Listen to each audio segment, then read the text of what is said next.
السلام عليكم ورحمة الله وبركاته. كأس العالم وأجواء كأس العالم وبطولة كأس العالم والنتائج المشرفة لكل الفرق العربية اللي بتأدي في كأس العالم باستثناء مباراة قطر والإكوادور، ويمكن دي النتيجة الوحيدة اللي ممكن نقول عليها نتيجة سيئة للفرقة عربية موجودة في كأس العالم. اتفرجنا طبعا على منتخب قطر، اتفرجنا على منتخب السعودية اللي شرفنا وعمل نتيجة كبيرة جدا جدا جدا قدام الأرجنتين، والفوز على فريق ميسي، مش الأرجنتين، فريق ميسي بنتيجة 2-1، وكانت نتيجة رائعة وكلنا فرحنا كعرب بنتيجة الأرجنتين. واتفرجنا على تونس واتفرجنا على المغرب، نتائج تعادل وبداية جيدة وبداية بأداء وروح قتالية عالية جدا من كل الفرق العربية.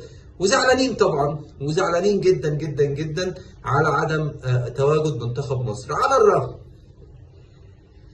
ان في وقت من الاوقات منتخب مصر كان معروض عليه مدرب كبير جدا جدا جدا اسمه هيرفي رينارد، ويكلف اتحاد الكوره الكابتن حازم امام بالتفاوض مع هيرفي رينارد في الوقت اللي كان فيه بعض اعضاء مجلس الاداره بتشتغل من ورا الكابتن حازم وبتجيب مدرب تاني غير هيرفي رينارد، وتلعبنا بهيرفي رينارد اللي معرفناش، اللي الكابتن حازم خلص معاه كل حاجه وخلص معاه الكلام، وفوجئنا بعد كده لقينا ان منتخب مصر او المسؤولين عن منتخب مصر بعيد عن الكابتن حازم امام اتفاوضوا مع اجيري وجابوا اجيري مكان هيرفي رينارد. الحاجه اللي استقنا منها جدا جدا جدا ان هيرفي رينارد دلوقتي من المدربين المصنفين عالميا بانه مدرب من المدربين الكبار جدا.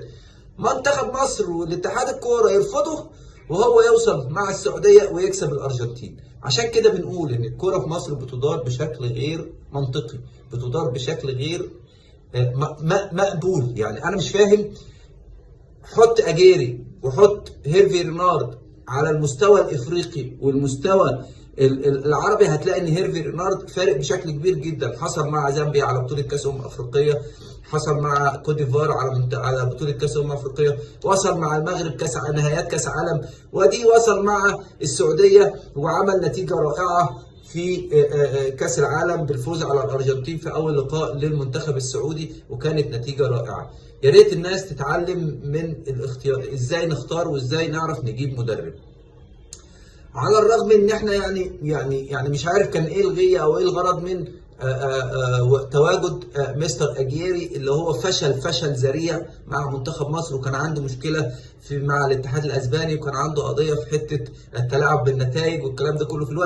في الوقت ده اللي منتخب مصر بيتفاوض معاه ويجيبه. يعني تخيلوا مدرب عنده قضيه في التلاعب بالنتائج ومنتخب مصر بيتفاوض معاه عشان يجيبه، ودي كانت اكبر صفقه فاشله لمنتخب مصر من المدربين. عشان كده بنقول يا جماعه لو سمحتوا لما نيجي نجيب مدرب ننتقي المدرب اللي بنجيبه، ونشوف المدرب اللي يقدر يتعامل مع الاجواء الافريقيه ويتعامل مع الكره الافريقيه ويتعامل مع اللعيب المصري، لان مش اي حد بيعرف يشتغل مع اللعيب المصري. نروح لمفاجات المونديال، وكان اهمها عقوبه القدر لمنتخب المانيا الكبير اللي بدا المباراه باعتراض ولم يحترم تقاليد البلاد المتواجد فيها.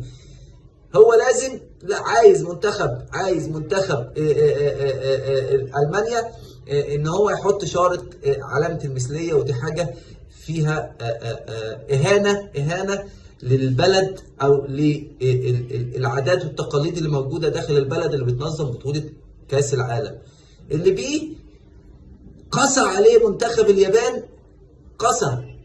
يعني نتيجة قاسية على منتخب كبير زي منتخب ألمانيا اللي المفروض من ضمن المصنفين للفوز ببطولة كأس العالم، ويكسبوا فريق اليابان بشكل سهل وبسيط. والخسارة دي بعد كده تحليل سريع لما يعني الخسارة دي خسارة كبيرة جدا، خسارة كبيرة جدا لمنتخب ألمانيا اللي هم ما احترموش العادات والتقاليد القطرية، ودي كان المفروض يحطوها في الاعتبار. وسببها او من ضمن اسبابها ان هم كانوا شاغلين بالهم بحاجة بعيدة عن الكورة خالص، وما لعبوش كورة وركزوا في إشارة ولا في علامة تسيء لعادات وتقاليد البلد اللي موجودين فيها. هنتكلم في حاجة بسيطة جدا برضو سريعة عشان خاطر ما يبقاش الفيديو بتاعنا طويل. هنتكلم عن تحليل. انا لحد دلوقتي اتفرجت على كل الماتشات اللي موجوده اللي اتلعبت، وكل المنتخبات اللي لعبت في البطوله. انا شايف من اقوى المنتخبات اللي موجوده حاليا المنتخب الانجليزي، وهو عمل مباراه رائعه وقدر يكسب بايران بنتيجه كبيره جدا جدا. وكان يمكن المدير الفني لمنتخب ايران هو مستر كروش، اللي كان سبب من ضمن الاسباب خروجنا من نهائيات كاس العالم وخسارته من السنغال بضربات الجزاء، سواء في نهائي كاس الامم الافريقيه او في ماتش كاس العالم او ماتش الصعود لكاس العالم ضد السنغال. وقدر منتخب الانجليزي يقول او يدي جرس انذار قوي لكل الفرق اللي موجوده في البطوله ان احنا منتخب السنه دي جايين هننافس على البطوله بقوه.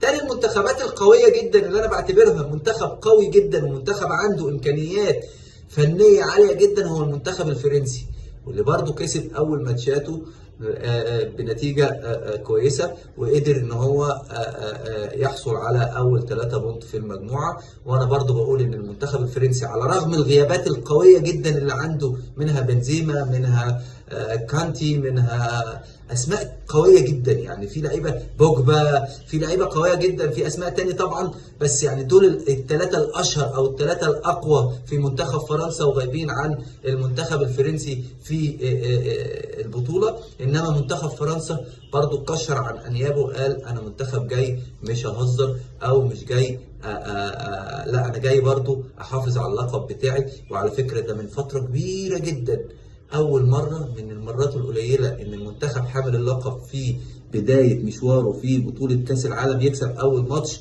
ليه في النهائيات، ودي حاجه برضو مؤشر قوي ان منتخب فرنسا منتخب قوي وجاي عايز يحصل على البطوله. اخر حاجه الظهور العربي القوي، ودي حاجه احنا كلنا سعداء بيها. فوز منتخب السعوديه على منتخب زي الارجنتين، تعادل منتخب تونس مع الدنمارك منتخب قوي جدا من المنتخبات القويه جدا، تعادل المغرب مع كرواتيا ودي حاجه برضو من الحاجات الرائعه. ودول 3 منتخبات عربيه ظهروا بمستوى قوي جدا، واعتقد ان ممكن لو ال3 فرق دول كملوا بنفس المستوى وبنفس الاداء اللي هم لعبوا بيه، اعتقد ان هم ممكن يروحوا لبعيد في البطوله. ونتمنى ان نشوف ان شاء الله باذن الله فرقه منهم توصل لدور ال8 باذن الله، ودي حاجه تسعد كل العرب. وبنتمنى التوفيق لمنتخب قطر ان شاء الله فيما هو قادم من اللقاءات، ويرجع يعوض الخساره الصعبه جدا اللي خسرها من منتخب اكوادور. بكده الفيديو بتاعنا بينتهي. كل التحيه ليكم وكل الشكر ليكم، والسلام عليكم ورحمه الله وبركاته.